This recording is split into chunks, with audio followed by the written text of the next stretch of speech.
So then the culture at the time, as far as I understand from what I've read and studied and everything, after World War II, like that was the point when America really kind of entered the global community.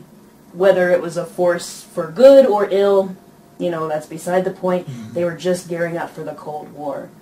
And so, were you drafted or did you volunteer? No, I was drafted. Okay. And what year did that happen?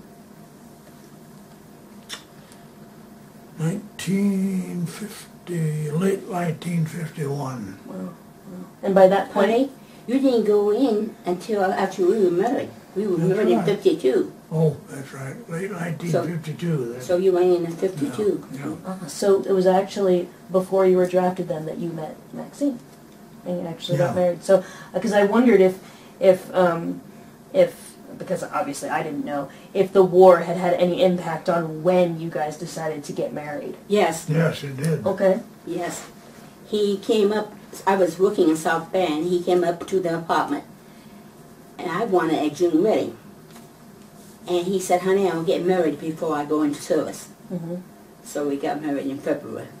Oh, wow. Wow. How long did you guys date? If I can ask. A little over a year. Oh, wow. That's interesting. Okay. And so then, I would ask how you felt about being drafted, but I imagine it was kind of scary. Well, in a way it was. So his folks always said he wouldn't have to go in because he had very bad flat feet. Mm-hmm. And they kept saying, well, they won't take him. So I had the idea they wouldn't take him. Well, they did. Yeah. Went down to Indianapolis for a physical. No physical. Oh, They wow. run you through like a bunch of cattle. Yeah. Did they examine it at all? Very little. To see if you were If breathing? if you were, how shall I explain it? If you were breathing at all, that was it. Yeah, that's what I said. They Wow. just run you through. I mean, if those guys would have been getting paid for examining you, they wouldn't have got paid much. Oh, wow. Wow. So it was just basically I like, mean, you're still alive, we'll take you. So they probably took a lot of guys that had no business being Oh, I guess they did. in. Yeah. A lot of them that didn't have any business even being in there. And Some of them did get dropped out. he was having so much trouble with the marching with his feet. And he wrote me a letter, and he said, I don't know what he said anymore, but how much pain he was in. So I wrote to the president. They got right on it and gave him a physical. And he was put on light duty. Wow.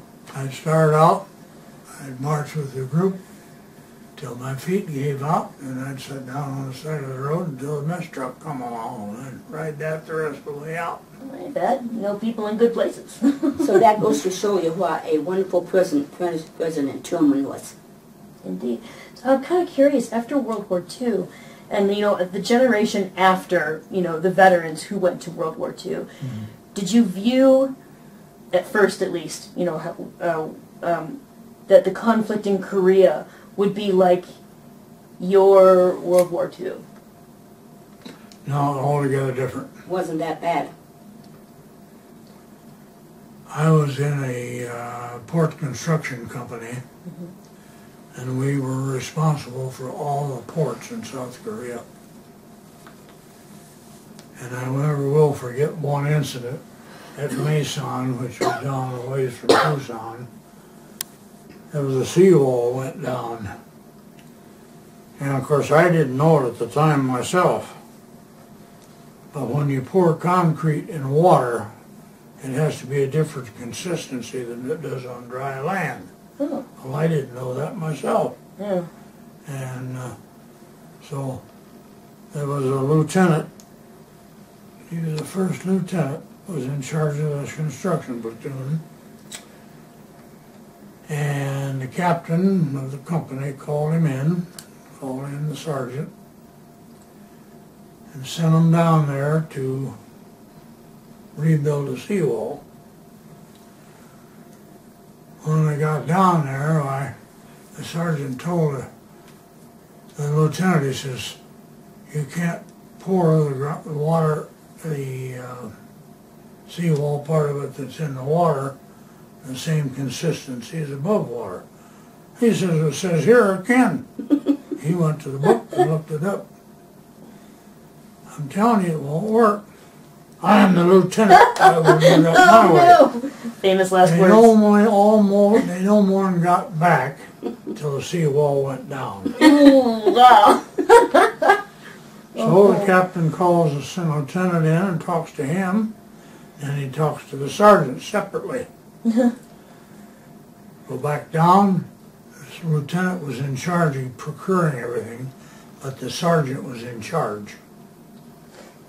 Because he'd been all across Europe during the Second World War. Oh, wow. And poured a lot of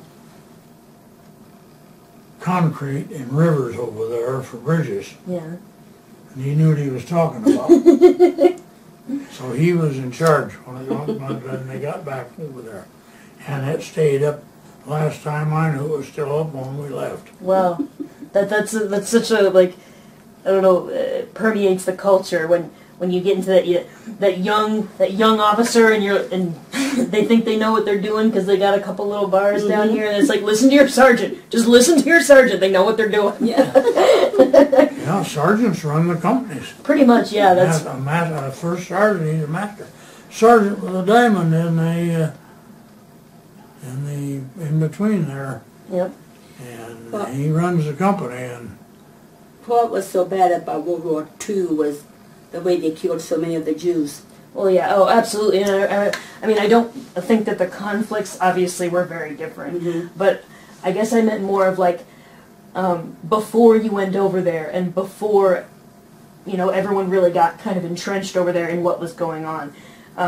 If it was, because World War II was kind of the epitome, even now, of what we hold up as being good versus evil. The Axis versus the Allied powers. And if there was that kind of attitude towards what was going on, when the communists, were like, we're going to take over Korea, and we're like, hey, you can't do that. Yeah. If it was a similar kind of outlook, or you thought it might become that kind of, like, good versus evil. But in the end, it was just... Didn't you think right away that it was the bad going after the evil? yeah, it always was. Yeah. Every war we've been involved in has been.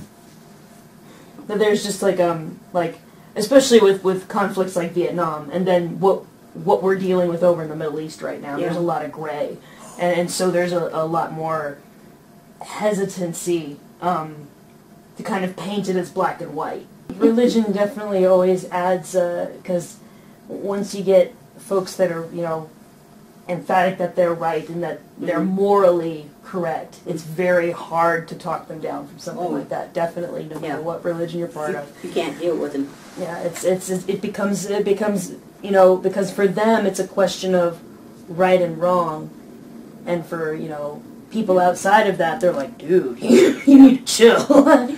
Yeah. Well, you said you left for Korea then in 1952. And how long did it take you to get there? Well, let's see. I started off from Puget, went out Puget Sound from Seattle. Puget Sound's 120 miles long. So you go out that and you get into the open Pacific. And although I didn't know it at the time, we were headed for Adak, Alaska. Oh, okay. Adak, Alaska is one of the islands in the Aleutian chain. Huh. And it looks like nothing more than a volcanic rock. But as night came on, lights began to pop on different places, and there were roads on it. There was automobiles driving around, but you couldn't see it in daylight because the sun was too bright for that. But when darkness began to fall, those cars began to drive around and lights began to come on in different places. So there were homes on it. It was a naval base. Yeah, oh, okay. Her, honey, tell her why they stopped there. We let off see, I remember 1 or 3 automobiles and a bunch of cargo. And I think it was 3 men. They had to do with communications. Okay. And then the next day, we pulled out. That's what I was going to ask you. So you was just there one day? Mm-hmm. Okay. Cold. Oh, man. Boy, that wind coming off of Siberia, I mean, that was the most bone-chilling cold I ever experienced. Wow. You didn't stay out on deck very long. Was this the times you've talked about every once in a while where the waves were super crazy? Or like you had to bolt yourself into your bed so you wouldn't that flip out? was shortly after we left there. Oh. Yeah, that was We after got they into left. that typhoon. Oh, yeah, that's right, the You typhoon. had to belt yourself into your bed or it pitch you right back out. Oh, my gosh. Ooh. That was what happened when you go after your food. Yeah, you had to hang on to your tray. The first time I was down in the mess hall, and all at once the ship pitched like Oh, that. no. I was one of the few that grabbed my tray in time. Coffee pots and everything went You're like, right off the end of the table and crashed on the floor. oh, wow. I would have been seasick. Oh, I bet. Holy cats. And when you went to go up a stairwell, Ooh. 1 minute you couldn't even pick your feet up. Oh, wow. The next minute you better have on hanging on to the banisters because you could take the whole stairway in one leap. It's like an elevator. Basically, just... Wow. It was that way for 3 days. Ooh, man. I got him some seasick tablets before he left. Good call. Holy man. Oh, wow. That would have been awful. And so you guys kind of coasted along Russia then until you went south enough to hit Korea. And then we went to Yokohama, Japan. Oh. And that's where Camp Drake is at. It's kind of a replacement depot. And we were there for, I think it was 3 days, if I remember correctly. Is that why you bought a lot of donuts? No, that was in